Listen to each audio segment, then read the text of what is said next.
اس خدا پر بھروسہ کرو جو تمہاری نافرمانی کے باوجود تمہارا رزق بند نہیں کرتا۔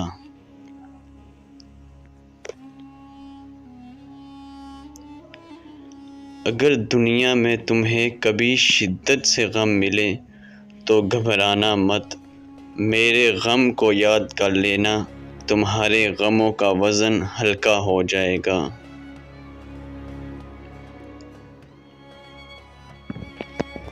حضرت امام حسین علیہ السلام نے فرمایا، ظالموں کے ساتھ رہنا بذات خود ایک جرم ہے۔